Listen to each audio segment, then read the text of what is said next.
नवरात्रि का दूसरा दिन, ब्रह्मचारिणी माता की कथा।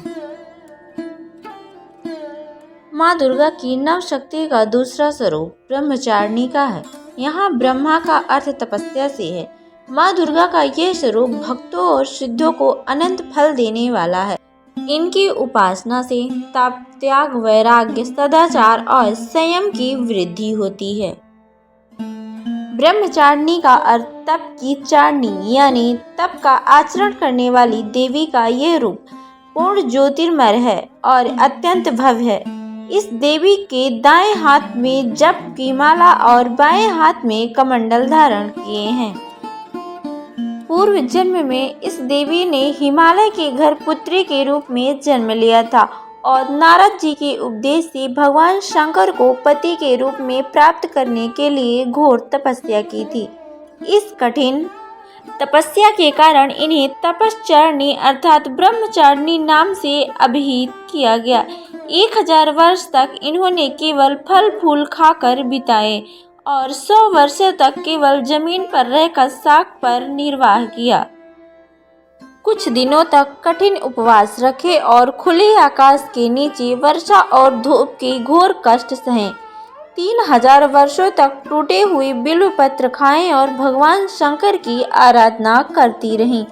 इसके बाद तो उन्होंने सूखे बिल्वपत्र खाना भी छोड़ दिए। कई हजार वर्ष तक निर्जला और निराहार रहकर तपस्या करती रहीं। पत्तों को खाना छोड़ देने के कारण ही इनका नाम अपर्णा नाम पड़ गया। कठिन तपस्या के कारण देवी का शरीर एकदम क्षीण हो गया। देवता, ऋषि, सिद्धगण, मुनि सभी ने ब्रह्मचारिणी की तपस्या को अभूतपूर्व पुण्य कृत्य बताया, सराहना की और कहा, हे देवी, आज तक किसी ने इस तरह की कठोर तपस्या नहीं की। यह तुम्ही से ही संभव थी। तुम्हारी मनोकामना परिपूर्ण होगी और भगवान चंद्रमौली शिव जी तुम्हें पति के रूप में प्राप्त होंगे। अब तपस्या छोड़कर घर लौट जाओ।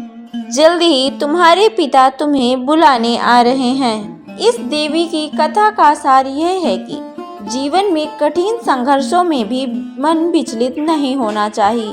माँ ब्रह्मचारिणी देवी की कृपा से सर्व सिद्धि प्राप्त होती है।